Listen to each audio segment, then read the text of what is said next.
聊到孖寶橋，歡迎翻到嚟孖寶孖住 Bridge Talk 一齊講東講西啊！講 East West 啊 ，Hello 大家好，我係 Jaco 陳雅麗啊，最中意搞錢搞震啊，因為錢唔係萬能啊，但係有錢真係正到暈啊！大家好，我係蘇兒啊，我一向咧都係做 marketing 嘅，做 marketing 一定要夠潮夠白啊，所以我哋一齊白 East 白 West 白東白西。哇，我哋今日白啲咩咁啊？喂，梗係要白下最新喺澳洲。喺澳洲樣樣都慢啲嘅，因為不嬲都有個時間差嘅。但係呢個佢竟然做咗世界第一，好大嘅突破，有進步世界最快嘅係佢。好注有進步啊！我哋今次唔係講笑喎，今次佢真係竟然係全球第一個國家出呢個禁令，係啦，叫做 Social Media Ban。咁咧有好多國家咧都諗住效法澳洲噶啦，例如歐盟啦，都諗住效法澳洲啊，同埋馬來西亞咧都有諗緊效法澳洲去申請呢個 social media ban。咁呢個係咩 social media ban 咧？係咪 ban 咗我哋兩個，俾我哋兩個見到大家咧？咁又唔係嘅，不如同阿 Jaco 同大家講下，究竟係 ban 啲咩咧？其實都 ban 咗我哋一半啊！呢個係 YouTube 嚟噶嘛？YouTube 其中一個咧就係話16歲以下嘅小朋友咧，有成9個 media platform 係 ban 咗嘅。第一個就係大家好中意，我哋香港好中意嘅 Facebook 啦、YouTube 啦，跟住 Instagram 啦，仲有國人最中意嘅 TikTok 啦，仲有一個叫做 Reddit 啦，仲有Snapchat 啦，仲有一個叫 X 啦，仲有一個 Thread 同埋 Kick 係啦，呢幾個咧都係 ban 咗嘅。哇 ban 完之後，突然間覺得我哋呢啲寶媽點算啊？係啦，呢啲陪伴住我小朋友嘅童年嘅喎。係啊，當年我哋好忙嘅時候，第一件事就電子奶嘴係啦，即係我哋而家有呢個電子寶寶同埋電子寶媽，我哋要轉行啊，重新嚟過啊。係啊，真係都幾大衝擊喎，今次都幾刺激。我覺得又唔係淨係得小朋友啦，即係小朋友呢個我哋可以下一步先講。係對於我哋做父母嚟講，我哋其實都會覺得突然之間冇咗，咁我哋嗰啲小朋友點算啊？留喺屋企搞乜嘢啊？佢哋放學翻到嚟，如果唔俾咩佢睇好咧？係咯，如果唔係佢哋咪出咗街咯。係。咁你又覺得出咗街又好危險喎？係。咁我問你啦，你寧願係即係你細個嘅時候啦，你係出街玩多啊，定係喺屋企玩多？講冇得㗎，講得有咩唔講得？呢個台啊，俾阿媽聽到，原來細咁曳嘅。唔係，其實我係中意出街玩嘅。因為其實我係中意出街玩嘅，即係以前係會樓下會有公園啊，咁你會中意落樓下玩啊，或者去我哋嗰啲屋咧係啲居屋嚟嘅，咁就個出邊走廊位好長嘅，我哋可以跳黃白界咁嗰啲喎。同啲小朋友啊？同鄰居咯，大家一齊放學啊，跟住就約定一齊食完嘢，做少少功課，跟住就大家約定幾點鐘見啊嗰啲咯。哇，咁樣其實係好開心喎！你童年，我都幾開心㗎，冇我管。唔係，但係嗰個其實應該咁講啦。我覺得呢一樣嘢，你話禁咗呢個社交平台，你問我好唔好？其實 yes and no。真心話，我而家即係可能你小朋友細啲啦，我會開始覺得，咦，我啲小朋友10歲咯喎，好似禁咗，好似幾好喎。即係我即係呢幾日都仲同朋友同我咁上下就話，大家都有呢啲十零歲嘅爹哋媽咪都傾偈，就話。其實都好㗎，禁咗就大安旨意就同佢講唔可以睇 YouTube 咯，唔可以睇 video 咯。跟住我話，喂，咁 Roblox 都冇得禁啦，我哋咁中意。跟住有啲爹哋媽咪成日話，同個小朋友講禁埋啦。點樣啊？而家啲新聞佢哋又識字嘅。咁有啲小朋友，其實澳洲小朋友，我呢啲仲細啊嘛，即係你話我13、14歲、15歲都冇得呃。我啲10歲仲可以呃少少，希望我女唔識聽。阿媽呃緊我，唔係冇得睇。哦，係咯，要有家長陪同。呢段 skip 咗佢。唔係咁，但係真係嘅 Roblox 佢哋都玩好多啊嘛。咁我哋有深刻，我哋都諗住得幾耐。因為之前我都提過啦，都講過，因為我上網啊睇過，見到有人玩 Roblox，因為我知佢個小朋友都玩 Roblox，因為而家有好多人咧玩 Roblox，已經成咗一個有啲犯罪嘅集團啦，已經係 target 住啲小朋友，因為即係知道佢哋唔會俾父母睇啊，或者咁樣啦，要佢哋即係同佢哋扮傾偈啦，扮朋友啊，就會講好多好嘅説話去套佢哋嘅家庭資料啊，或者就會衰啲嘅就會同引誘佢哋啊，拍啲私密嘅照片啊，俾佢哋。上傳俾佢哋啊，咁呢樣嘢個行為的確係非常可恥嘅。係啊，但係今次 Roblox 係冇被 block 嘅，暫時啊係豁免咗嘅喎。咁因為佢仲係一個，其實佢係一個 game 係玩遊戲嘅 platform 嚟嘅，只不過你話總有啲不法嘅分子去窿窿罅罅咁樣去咩啦。咁但係今次咧主要嘅禁用咧就係一啲 YouTube 啊、Facebook 啊，因為好多時會留言啊，或者係廣泛去擺自己私隱落去，因為始終 game 你都係間唔時傾下偈，咁嗰啲真係轉窿轉罅啦。咁但係可能 Facebook 嗰啲係真係你啲 video 啊，或者我哋而家最中意噶嘛 view 啊嘛，係嘛？咁跟住就即時話俾人知你而家喺邊，或者做啲咩，或者自己好多係關於自己嘅嘢。咁所以佢今次咧係 under 16歲嘅小朋友係全面係禁咗嘅呢一啲。因為政府都講咗啦，話即係其實佢呢個禁令咧係每個 platform 咧而家暫時係8個啦。如果其他見到有其他不法嘅用途啦，9個見到有其他不法嘅用途啦，或者見到有啲即係年青人已經 move 咗去第二個平台啦，或者有啲壞人用其他嘅平台去聯繫啲年青人咧，或者小朋友咧，佢哋都會撳埋其他平台嘅。呢個唔係淨係第一下撳，佢可能會越撳越多嘅。係，依家啱啱開始就9個平台咯。其實都你以前細個係點嘅？其實所以我頭先問你，即係如果你頭先細個嘅時候啦，成日同小朋友玩，所以我成日都覺得你係一個好叫做 people person 啊，你同啲人嘅 connection 咧係好好嘅，即係同 Jacko 講嘢傾偈啊，你會覺得好開心啊，同埋即係尤其是咧，你睇佢電台訪問嘅時候啦，佢做訪問咧係做得好好嘅。因為我覺得佢係要轉咯。你訪問我啊？開始訪問，唔好做講啊！你既然覺得我訪問做得好啲，因為好多人都讚佢做訪問嘅時候咧做得特別好，因為佢特別同人，我覺得佢同人嘅相處咧係做得非常好嘅。佢亦都係因為佢即係自己嘅微信，佢都有5000個人，所以我覺得佢可能呢個咧由細到大咧係培養出嚟嘅，點樣去睇人眉頭眼額啊，去關心人啊，同人去相處啊，呢啲嘢真係由細個玩得多，係啦，玩得多，碰釘碰得多，係啦，得罪人多嘅時候，原來人哋會嬲嘅。即係可能有個小朋友跌親，你係會去關心佢，即係呢樣嘢係即係你自己細個出嚟。我覺得我哋嗰個年代都係嘅，會多啲同小朋友互動。互動係好緊要，而家啲小朋友係真係少咗好多互動，係真嘅。佢哋真係特登約出嚟一齊打機，即係有時真係 O 咗，即係以為係約晒啲小朋友出嚟等佢哋去玩啦，點知係約晒出嚟排坐咁喺度打機。係啊，但係佢咧就講到好似講到佢哋咧要一齊出嚟打機，點解咧？因為咧要溝通。而家啲小朋友真係好叻嘅，佢話我哋要溝通，我哋 as a team。我哋要互補先可以贏嘅個 game。咁你老公都係咁樣啦。係，佢話約喺揚州見啊嘛，雖然唔知邊度嚟。網上見嗰啲咧。網上見啊！我話你今晚出街？唔係啊，喺個電腦嗰度。香港見啊！我哋幾時飛啊？即係嗰啲 gaming 嗰啲世界。即係我覺得我哋屋企都幾得意嘅，我係一個成日出咗去同人玩啲嘢嘅，我老公係成日都匿埋屋企，所以我哋兩個極端，我哋有齊晒兩邊嘅嘢咯。咁你覺得你小朋友係點啊？我小朋友係中意好似我老公咁嘅。其實佢唔中意出街嘅。係啊，但係其實咧真係好睇你點樣引誘個小朋友出街，一定要引誘佢中意嘅嘢，你就引誘到佢出去啦。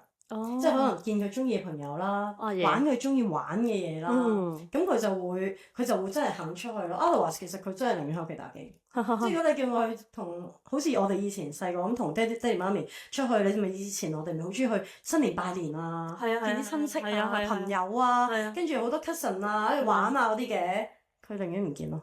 哦，同埋佢冇可能我哋呢邊係少啲親戚咁佢哋係如果你話要同啲三姑六婆咁，佢寧願唔見咯。即係如果同嗰啲咁又唔係同一同年嘅小個朋友圈度，係啦，即係唔係小朋友，小朋友就好好多嘅。所以其實呢個禁令咧，我自己覺得 yes and no 都唔錯嘅。不過咧，但係可能只限於我呢啲小朋友咯。即係你當你大啲嗰啲咧，可能會會唔會佢就可以好叻㗎啦？而家啲小朋友你 set 咗個密碼，佢都可以破解㗎。哦，跟住可能呢啲咁嘅禁令咧，可能啲小朋友都會自己都會破解得到。我覺得要破解嘅方法咧就好多嘅，一定係成千萬上，連個政府都講啦。其實要破解嘅方法咧就一定係好多。咁佢哋都知佢係好多 way 去 work around 嘅。係啊。但係佢覺得咁都係其實好多時都係即係人啊覺得係一個唔可以話係信咯。佢覺得佢做咗呢樣嘢，咁你係應該要 follow。咁我亦都覺得啊嚇。我覺得我哋住得喺度，身為呢度嘅父母，其實都係需要去 follow 呢樣嘢嘅。咁嗱，雖然我哋講啦，我哋兩個其實都好依賴 social media 啦，因為我哋兩個都基本上都係做呢一行啦。係啦，咁跟住，所以我都覺得啊，如果冇咗 social media，咁你又知我做 marketing 㗎啦，咁我會諗啊，啲商家點樣去 target 啲小朋友，點樣幫賣啲小朋友玩具咧嚇？冇㗎啦，你 target 翻我哋啦。啲媽咪咯，唔係，其實我覺得香港其實呢一樣嘢啦，social media 呢樣嘢咧係好新，但係其實亦都係可以話係好耐㗎咯。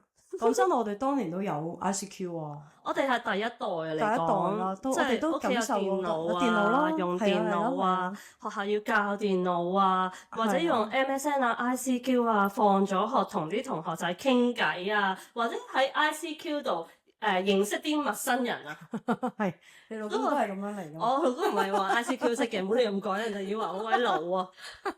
嗰陣識我老公嗰陣都唔玩 ICQ 啦，嗰陣。係。但係咁亦都係第一個年代去同啲陌生嘅人傾偈。咁當然我哋嗰代嘅時候都有壞人啦，唔通我哋嗰代冇壞人咩？冇人用 ICQ 去即係去騙案啊嗰啲咩 ？Actually 其實都有㗎嘛，但係我覺得。我哋嗰代嚟講啊嚇，或者我哋喺香港度長大啦，咁我覺得我哋嗰陣長大咧，屋企咧就好鬼嚴嘅，同埋讀書咧好鬼忙，好大壓力嘅。咁如果你生活你即係好講唔好講聽啦，你嗰個學校嘅環境，你啲朋友嘅環境係讀書嘅話，你基本上。就留喺屋企都係讀書啦，直情係讀到天昏地暗，一日裏邊有3個測驗，基本上你都瞓覺都冇時間瞓啦，仲玩乜鬼？係而家香港啲小朋友都係嘅，好似我妹嗰啲咁，哇！佢哋放學翻嚟就要去補習啦。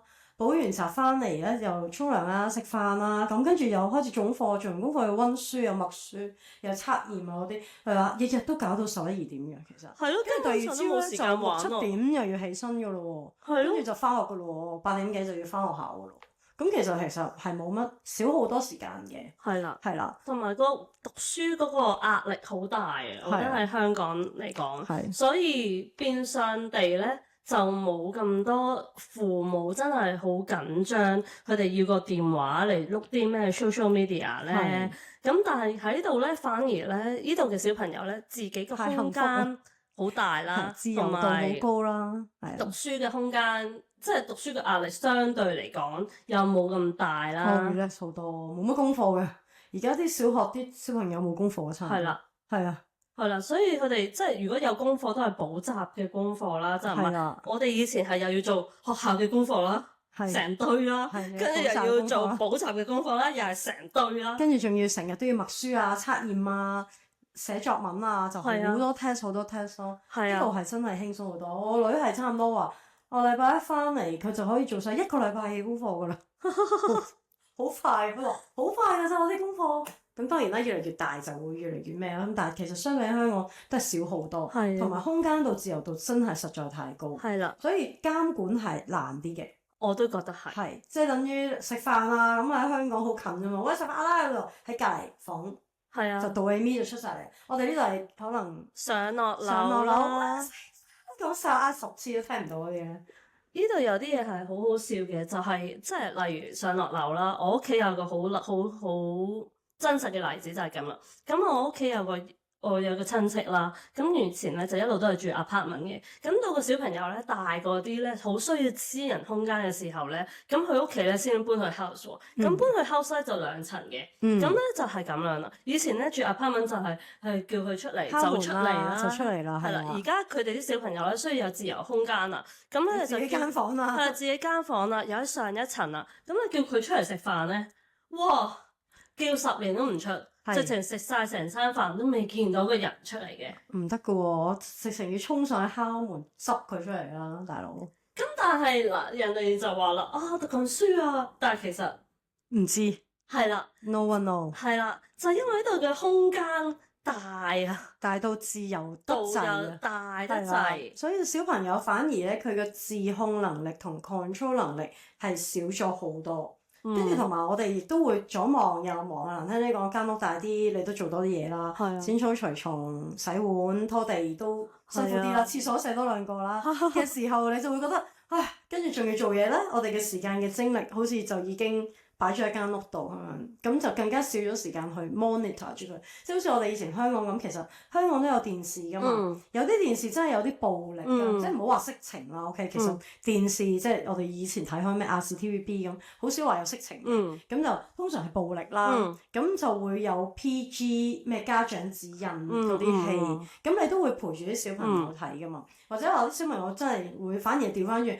喂讀得太耐書啊，不如你出嚟唞下戲啦，出嚟睇下新聞啦，出嚟睇一套卡通片啦，跟住先至再温書啊。即係以前都仲會係啲家長係希望我哋出嚟多啲嘅。而家冇㗎啦，而家係佢哋自己 anytime 就喺度玩。而我哋家長其實自己都係對住個電話咯。啊冇錯，因為我哋自己都覺得我哋需要自己空間嘅時候，我都寧願拎住個電話嘅，係啦。所以個問題就喺嗰度啦。家長又係對住個電話，小朋友又對住個電話，咁所以而家呢個 policy 實施咗出嚟，就係小朋友要睇的話，唔係唔睇得，不過就要求你咯。係啦，咁你就可以俾多啲嘢佢做，你就要可能限到時間啦，可以就話哦，你要做咗 A B C D， 因為你攞住咗我部電話，你搞到我冇得用。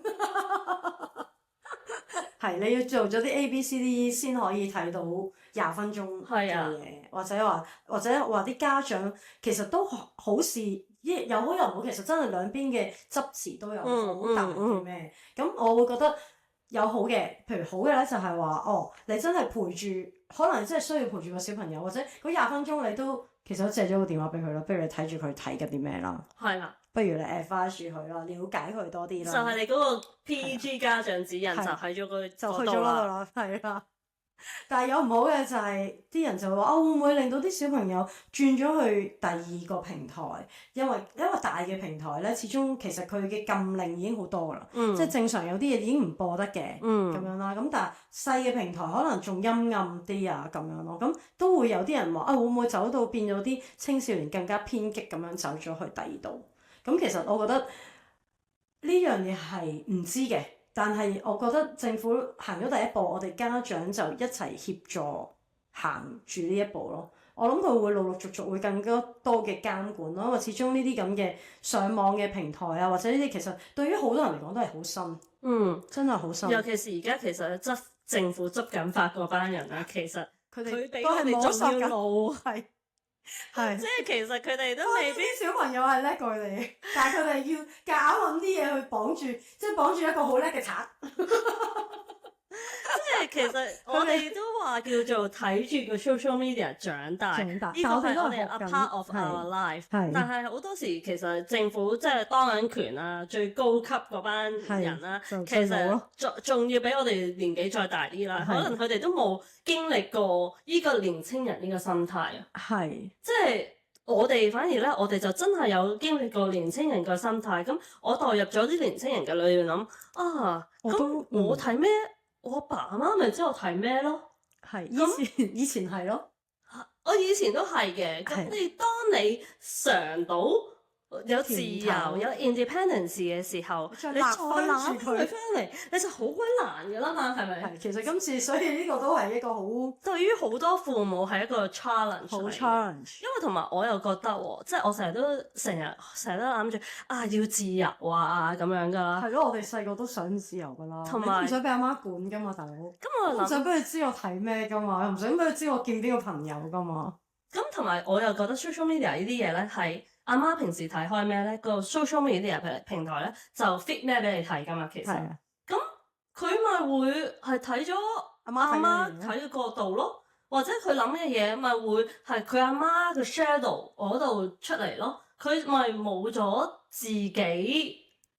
但係係咯，唔係喎，但係佢係禁咗喎，咁係咪直情係唔睇得咧？即係阿媽都唔應該俾佢唔係佢睇。佢冇自己嘅 account，係。佢係唔可以有自己嘅咁你其實 account。咁樣係走緊灰色地帶喎，你阿媽俾佢睇係係唔你得嘅喎，唔其實係係唔得嘅。佢唔係禁用啊，佢係禁你有自己嘅 account，佢就唔俾你 po 自己啲嘢上去啫。係驚有其他係啦人聯絡到係啦你。係啦，嗯其實為咗安全嘅。係但係咁你當你即係你就唔可以用自己 account，所以唔可以 switch account 啦。即係阿媽睇緊嘅嘢，或者你爹哋媽咪父母睇緊嘅嘢，就係俾咗你睇咯。所以你一定係某程度上係會 shadow 咗你屋企人，即係你10零歲或者你好細個開始，至到16歲之前，你就一定係 shadow 咗你屋企人俾你嘅思想咯。哦，咁即係我睇嗰啲搞錢嗰啲就可以喺度搞咯。可以咁講咯，可以咁講。財商啊，可以咁講咯。發晒嘢，但係佢就〜即係逼我睇翻啲正面啲嘅嘢。如果我就會推咗啲唔知咩俾佢。係啊，係啊，個壓力擺埋落我哋自己度啊。係啊。咁你需要自己諗下，或者你我覺會得我唔會？會唔俾佢睇咯。哦，你會唔俾佢睇？係啊，俾佢睇 YouTube Kids 咯。但係 YouTube Keep 都冇嘢佢想睇啦。但係禁咗就係禁咗啦，你唔會開呢個 grey area 俾佢嘅。講真，我啊 at the moment 我唔會咯。但係你話哦大個咗啦，佢開始反抗啦，或者而家有啲人要面對14、15歲嗰啲更年期之前青少年青春期嗰啲，不如發現咗我留意緊更年期，唔係青春期。即係而家好多小朋友都青春期嗰啲，我未知啦。at the moment 我只可以講我小朋友10歲嘅，我會點咧？佢話 ban，我就會同小朋友講係 ban 咗，係要罰款嘅，係犯法嘅。咁呢個就係個 rule 咯。咁就會同佢講你唯一可以睇嘅就係你可以揀睇電視啦，睇 YouTube Kids 啦，同埋唔睇，或者我帶佢出去公園玩。咁樣去 lift 翻佢咯，你唔會我 at the moment 啊，即係我未知啦。當我可能遲啲 experience 咗之後，原來 handle 唔到嘅時候，可能我再會話俾大家知，唔係我都偷偷地俾佢睇。但 at the moment 我會 that's the rule，that's no and no，就話俾佢知 no 咯。咁佢就要知，佢就要知道呢個係 rule 嚟㗎嘛，呢個世界係有 policy 㗎嘛。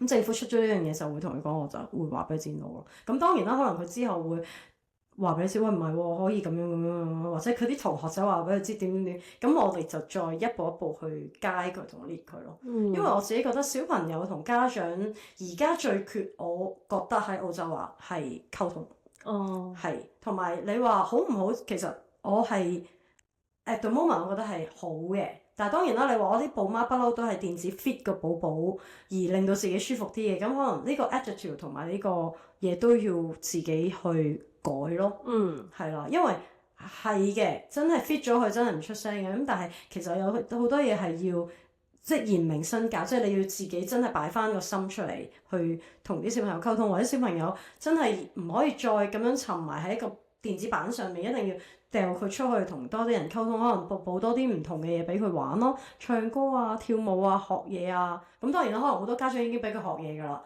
咁但係本來係 relax time 嚟嘅，可能用轉咗另外一個方式去同佢玩，睇其他啲戲咯，即係睇多啲可能卡通片啊，即係翻去以前10歲仲睇咩卡通片啊，大佬？但係你諗翻你以前喎，10幾歲我都以前都特登跑翻屋企睇嗰啲咩啊？我以前嗰啲咩430穿梭機啊，10幾歲都跑咁咩 Sailor Moon 啊，即係仲有呢啲咁嘅卡通片㗎嘛。即係可能我哋真係要揾翻一啲啱翻佢哋年齡嘅嘢去玩咯。但係你諗下，十幾歲啲小或者朋友，嗰啲 family home toys 咯，即係 family 成個 family 一齊玩嗰啲 home toys 咯，即係可能要揾翻啲嘢真係去塞翻個時間落去啊。咁我問你，你會唔會覺得你咁樣可能就係澳洲 ban 啦，其他國家唔 ban，係咁你會唔會覺得佢慢咗喺其他地方起步？唔緊要咯，我覺得佢都係土澳豬嚟嘅。好純情噶嘛，澳洲豬嚟噶嘛，我哋呢啲小朋友，唔係會慢咗嘅，即係你唔好話 ban 唔 ban 啦，唔 ban 都慢過人嘅，即係咧，譬如香港啲小朋友係早熟啲嘅，快啲嘅，咁但係澳洲真係慢啲嘅，咁佢會可能係學嘅冇咁快，冇咁多咯，咁但係都係要 step by step 咁樣去 lift 翻，因為其實而家好多小朋友咧最慘嘅係咩？即係我自己覺得啊，有好多情緒嘅問題。咁佢哋咧係好，即係好似你話齋啦，你睇緊啲咩，你中意啲咩，個平台就推咩俾你。咁有啲小朋友咧，其實佢哋細個唔係好識表達自己。咁有時有啲唔開心嘅嘢，或者佢哋情緒好差，或者而家好多人都會有咩 ADHD 啊、抑鬱啊各樣嘢啦。咁跟住佢睇嘅嘢咧，就會不停睇嗰啲唔開心嘅嘢，或者成日都會有啲 S word 啊、咩 word 啊、F word 嗰啲出晒嚟嗰啲咧，短片咧，佢哋最中意睇嗰啲嘢，因為平台知道中意睇嘛，就會推嗰啲咯。咁所以 somehow 我係覺得佢話 ban 其實試下啦，當然好多negative 啦，咁但係我哋作為家長，佢都可以去 try 去希望 lift 翻個小朋友行翻正咯，因為好多暴力嘅其實，你睇開暴力咧就有暴力噶啦，你睇開恐怖片咧佢就推恐怖片噶啦。我試過我個女咧，同個小朋友大家一齊睇啦，我以為佢哋一齊玩緊 game 或者一齊睇緊啲咩戲啊，佢哋原來睇過一個好恐怖嘅一個公仔喎，個公仔係好恐怖嘅，恐怖到佢哋當時係冇人話俾我哋知，但係咧夜晚咧有幾個小朋友瞓覺係發噩夢，跟住咧就話啊邊個小朋友你俾咗我哋睇咗呢個咁嘅嘢，所以我而家好驚，即係佢哋都會嘅，睇完啲嘢咧未覺得驚，我就好驚啊咁就有啲睇有啲繼續唔睇，冇嘢嘅，但係當佢瞓覺嘅時候先瞓覺嘅時候先會發噩夢咯，即係佢哋冇辦法自我控制力啊，所以咁細嘅小朋友咧係個控制力好差，所以其實你話 ban 呢個咁等家長去 control 佢哋都係不失為一件好事嚟嘅。我都覺得係嘅。Yes and 好似我哋頭先咁講，都係 yes and no 啦。我哋即係不過要諗翻下，即係點樣可以做一個 balance 平衡翻。我都係想啲小朋友有diversify 嘅發展啊。即係你都知多啲嘢，知多啲嘢，世界嘅嘢。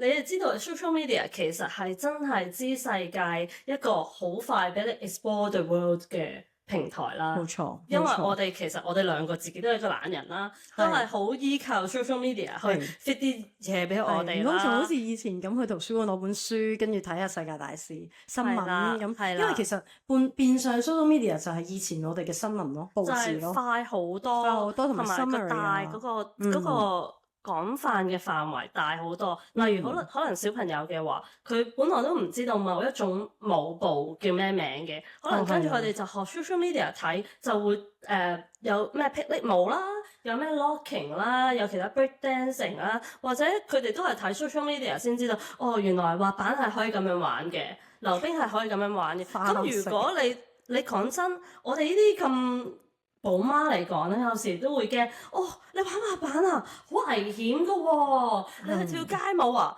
壞人先去噶喎，係咪？但係其實唔係噶喎，你睇 social media 見到，其實係奧運嚟噶喎，係奧運同一個項目嚟噶喎，咁樣，所以其實當以前未入奧運嘅時候，咁呢啲嘢係咪？有時有啲覺得尤其是香港人啦，就硬係覺得街頭文化係攰嘅人先玩嘅，但係其實而家已經唔係㗎啦。係咯，但係即係我某程度上，我覺得 social media 係俾你好快咁去 explore the world，但係所以我覺得係有家長去陪同咧，去 explore the world 咧係好多，同埋我覺得喺澳洲嘅小朋友實在太多。自由度太大，因為你都睇唔到佢，佢匿埋喺間房度，佢話自己做緊功課，你都唔知道，你都要信佢咯。跟住最後只有 final check，跟住就話點解用咗咁長嘅時間去再慢慢摸索下佢究竟喺邊度出現咗問題咯。因為佢自己扮埋道門，佢都可以咪咪摸摸喺度睇電視啊，換緊件衫都可以喺度睇緊嘅，真係停都停唔到。係啦，所以點樣可以？我覺得呢個問題就係加咗呢個咁嘅 social media ban，我哋點樣可以幫個小朋友 explore the world 之餘，仲可以好 diversify 咁發展佢哋咧？因為而家講真，即係書本，尤其是喺學校啦，係學嘅知識真係好有限。有啲慢同有啲少咯，喺澳洲係啦，係啦，同埋講真，就算喺香港啊，都未講話點樣學 AI，點樣運用 AI 啊咁樣啦，係咪？喺澳洲就更加唔會啦。咁所以點樣可以同埋喎？如果你今日去學 AI 呢樣嘢，你第日佢第日但出到嚟，其實已經唔係 AI 嘅時代，而我都諗唔到嗰個係咩時代啦。係可能再 improve 咗另外一個 level 咯。已經唔係 AI，咁我哋係作為父母嘅，係應該 guide 佢去用嘢啊，去學嘢啊，定係點樣 guide 佢去思考咧？點樣 guide 佢去 manage 自己咧？點樣 guide 佢去即係去諗嘢嘅模式啦，應變嘅模式啦，同埋點樣去同人相處嘅模式啦，呢啲反而係我哋做父母覺得，我覺得呢個 new band 出咗嚟，我哋要更加去小心嘅一樣嘢。focus 呢啲嘢咯，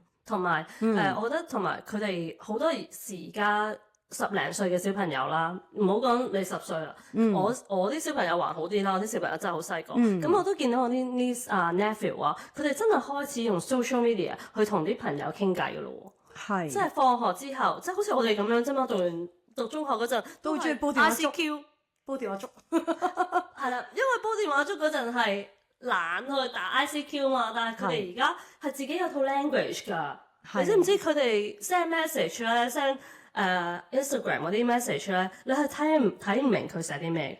係因為你係全部都英文啦，但係你都睇唔明佢寫啲咩嘅，唔係因為你英文差，係因為佢哋有自己嘅 language 係啊，即係好似我哋以前阿媽睇唔明我哋潮語咁，其實每個年代咧都有啲 similar 嘅，但係依個年代就 social media 實在太快啦，所以太早啦，小朋友接觸呢樣嘢早咗少少，好早。咁你覺得16歲係咪一個好年紀咧？哇！16歲仲反叛喎，其實我想講16歲最反叛嘅時候。係咩？係啊，最唔乖嘅時候咯，最要自由，就越你唔想俾佢做嘅嘢越做。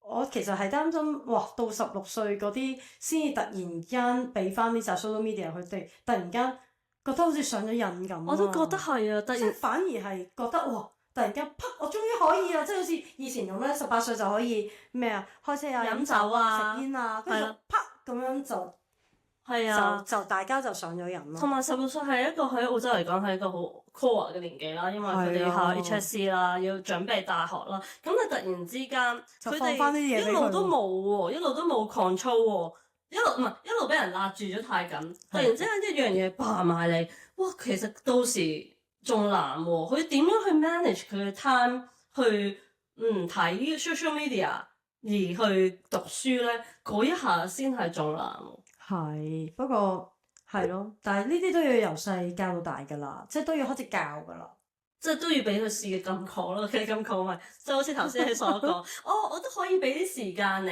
嘅，可能都俾15分鐘你掃下，知道啊其實都係開心嘅，但係你即係你大個你都要。到16歲嘅時候，你都可能 set 個 time 俾自己半個鐘。係啦，因為大個嘅時候，佢嗰個自控能力應該會強啲嘅。咁但係而家啲青春期小朋友12、13歲，原來已經開始青春期啦。佢哋好多時佢自己嘅情緒波動啊，佢哋嘅我講錯咗咩？12、13歲原來先自己青春期，唔係你以前都係咁嘅咩？唔係唔記得咗嘅，我以為我係15、16歲先係青春期。而家我覺得啲小朋友好似越嚟越早熟咯，10歲、11歲已經開始同你10歲、11歲已經話青春期，已經同你講話你係大人唔明我哋啊，或者佢哋已經有好多佢哋嘅你講嘅 teenager 嗰啲咁嘅語言啦，或者佢哋中意模仿啲某一啲人啊，或者佢個情緒已經好多，所以而家其實係應該要 control 噶啦。係即係要開始教咯，唔好話 control 啦，唔好講到咁咩啦。我覺得係慢慢教咯，即係一步一步咁樣 lead 翻佢行翻正。即係譬如可能即係有時間嘅觀念啊，真係好似你話人做人嘅溝通啊，情緒而家係好多小朋友好係多情緒。情緒嘅因問題為就係因為好多部電話嗰個資訊太快，啲小朋友嗰啲咧安多芬咧就成傻咗，太因為咗太 bang bang bang bang bang。係啊。咁其實以前咧，我哋點解會有安多芬？就係因為開心啊嘛。係佢哋開心得滯，係啦，而家太 over 太刺咗激，太刺激得同埋太快啲多其實畫面又快啦，係啊。又短啦，所以成日都話點解 social media 令到咁多人即係會變得愚蠢啊？係啊，因為其實佢哋淨係聽啊，其實有時人咧係聽完之後要講翻出嚟嘅，即係好似我哋自己都係啫嘛。你去學咗一樣嘢，你睇完，你唔真係落手落腳做，或者講翻出嚟咧，其實嗰樣嘢真係唔係你嘅。但係咧，你又會覺得不停睇，你覺得自己學咗好多嘢。係擺好多嘢落個袋度，但係其好似實咧，自己攞唔到，用唔到。用唔翻出嚟啊！係啊，當你睇完好多煮飯嘅菜譜之後，自己唔煮咧，覺得自己識做。係啦，跟住煮嘅時候就知賴嘢。係咯唔係啊，我覺得賴嘢，老公覺得賴嘢，嗰啲模範主婦。唔係咁，真係嘅呢樣嘢係小朋友都要教佢 control 住自己咯。其實變相亦都係同緊我哋自己大人講嘅。其實我覺得呢個 ban 係俾大人嘅，係。其實唔係俾小朋友。係呢個 ban 係 ban 我哋，唔好咁懶啊！要係啦對住啲小朋友，係啊要 face 佢哋嘅情緒問題。係啊，同埋同埋自己都係咯，即係你 control 小朋友，亦都係 control 自己，言承身教啊嘛，言咩嗰啲咩身教嗰啲四字真係唔係勁，唔識啊。即係話自己都要 control 自己。你成日睇住個電話，咁小朋友都會學你睇住個電話。咁你 control 住佢嘅時候，其實順便亦都 control 埋自己，亦都 monitor 住佢，亦都 monitor 住自己咯。即係希望係會一路好落去咯。因為 social media 呢個真係好新嘢嚟嘅。對於我哋嚟對於我哋講都新，嚟講都係新嘢嚟嘅，即係對於雖然都係啲老人家嚟講就更加新啦，係咪？好似有好有唔好啦，都係嗰句，都係樣嘢都係有好有唔好嘅。係啦不過好慶幸嘅就係有呢個 policy 喺度，咁我哋啲大人就更加知道，哦，其實我哋真係要俾多啲時間啲小朋友咯。係呢個真嘅，真係時間陪伴係好緊要嘅。呢個成長階段其實自古今來都係呢個定落嚟嘅，只不過我哋大人因為又接收緊好多資訊啦，又做緊好多嘢啦，就覺得就將樣嘢擺埋咗啦，覺得依時咁樣高，咁就行咗啦，就過咗好多年啦。咁但係其實而家咁樣，越嚟越多青少年嘅問題啦，可能係由細到大學咗啲嘢，到突然間到長大嘅時候就出嚟啦。或者佢哋嘅情緒一路都冇人幫佢監控得好好啊。咁我哋以前想出街啊，都會嗌阿媽咪啦。哇，媽咪又好想出去，咁媽咪都會話度位咪發蘇，你就同我做咗1、2、3、4、5先啦。或者你做咗功課未啊？做咗咩未啊？默咗書未啊？做齊晒嘢啦，咁跟住就俾你出去玩半個鐘，跟住翻嚟食飯，即係都會啦。其實以前有嘅，只不過而家就舒服咗。佢哋唔會再問你出去玩咯，佢就喺屋企咯，就揸住個電話，揸住個電話自己玩咯，係啦，玩完唔使理你啦。係啦，你又唔知佢玩咗。係啦，你亦都有時又唔得閒理佢，係啦因為有時你自己都忙緊。其實你自己，我覺得大人咧都係用 social media 用到都非常地理所當然啊。係啊，一靜落嚟就拉手咯。係啦，屎坑就睇住電話。以前我啲同學啊朋友嗰啲咧，喺屎坑度睇漫畫嘅，即係可以成個浴缸都係漫畫啊書啊嗰啲咯。而家唔係啦，個個去親廁所都拎住攞住部電話。係我哋自己大人冇帶個電話去啊，都大人失咬咁樣。抵擋唔住個引誘啊！唔好話小朋友啊，所大佬有大人咧，如果咧真係尤其是我哋10零歲嗰啲啦，我覺得嗰啲大人首先咧， 10零歲，你唔係啊話有10零歲小朋友嗰啲大人。首先，你哋自己唔好覺得 panic 先啊！有呢個污之前，好多人咧都會可能好似我哋咁咧，我都會覺得啊 panic 啊，究竟點算咧？點樣塞爆？好似你頭先啱啱諗啲咩塞爆嘅係咪？要買啲機器咧，跟住擺本書落去度講故事啊，係啦，玩遊戲啊，係咪要點樣塞爆個小朋友？係咪要塞爆個小朋友咧？係咪要 panic 咧？其實我哋大家都可以 chill 啲咁對待成件事，你 chill 佢就自然會 chill。你覺得好 relax 好冇乜所謂嘅時候，啲小朋友亦都係會好 easy 咁樣係啦，行落去。你成個屋企嘅文化氣氛，你覺得其實冇乜嘢啫，係啊，大家傾下偈咯咁樣。係啦，你首先你自己唔好驚先，係啦，你都要尊重翻佢。其實佢好想有自己 independence 嘅，佢自己都有自己嘅空間嘅，因為佢哋始終都係10零歲。當我自己諗翻起我自己10零歲嘅時候，可能因為我小朋友未去到10零歲。我唔會知道10零歲父母嘅感覺啦，我就係諗翻我自己10零歲嘅時候，咁我都會覺得其實我哋嗰陣都好需要 independence，你都要尊重翻佢咁樣，但係亦都要擺啲時間落去 lead 佢，係啦，因為你太自由，人都係咁嘅，唔好話小朋友啦，你太自由嘅時候，你都唔知道自己做啲咩。你總要有啲嘢係要有人街你 lead 你，話俾你知咩啱咩錯，或者有啲乜嘢每一日嘅情緒係點樣，先至有人幫到你噶嘛。即係要講多啲、做多啲同對多啲咯。係啊，先至幫到自己，幫到人，幫到小朋友。係啦，所以大家就唔好 panic，大家係慢慢度過呢個時期。咁我覺得咧就好啦。同埋而家又就嚟聖誕節啦，咁就更加要出去多啲啦，同聖誕老人影下相啦，睇下啲燈飾啊，哇！澳洲啲燈飾真係好靚，真係超靚啊！人哋啲屋企啲燈飾，即係帶啲小朋友出去 explore 澳洲啲燈飾好靚，嚇死我！唔係澳洲咧，佢哋好捲啊！啲屋企咧，啲燈飾真係好靚㗎，裝得好靚。喺香港啲燈飾咪仲靚？咁澳洲啲燈飾好靚。咁唔同嘅氛圍感嚟嘅，你有冇去過成條街啊？成條街嗰啲咯，啲屋企啲人都閃晒㗎嘛，好成條街都白整到好靚。咁呢個又係一啲澳洲嘅文化嚟㗎嘛。係，即係我都覺得小朋友係應該要多啲出去同人溝通咯。而家啲小朋友係唔識表達自己，唔知點樣表達自己，跟住就會同你講一句你唔明我。特別啲即係青少年嗰啲人，佢就會開始係咁咯。因為佢哋真係成日睇，淨係得吸收，冇抒發翻出嚟。係啊，你呢個好好，呢個 point 係好好，因為有研究咧都有講話咧，而家好多年青人啊，就算喺 Instagram 咧，佢哋嘅 page 咧係 blank 嘅，即係好多 Facebook 嘅 page 咧係 blank，佢哋唔會去表達自己，只係吸收。點解咧？因為第一佢就怕講咗出嚟，俾佢啲同學仔見到笑佢哋。因為而家即係學校嗰啲網上欺凌啊，都好犀利啦。咁所以佢哋就第一就選擇唔講咯，唔講咪唔俾人笑咯。係啊，就收埋咗自己咯，變咗。第二就係好似Jaco 話齋，啲小朋友唔識表達自己。係。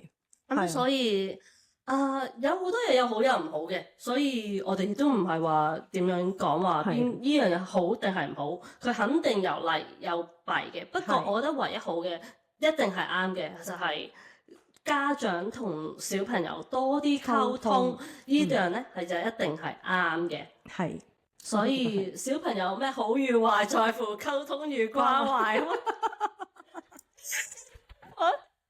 有呢啲 learn 得嚟都幾好嘅喎，一子廣中的廣告係。咁都俾你諗到，原來你都係呢一個年代入血嘅香港人。好啦，今集我哋講到差唔多啦，希望下一集我哋再見，再聽下大家有啲咩東同埋西講，我哋嘅唔同嘅文化，大家可以拎出嚟傾下。好，下次見，拜拜。拜拜。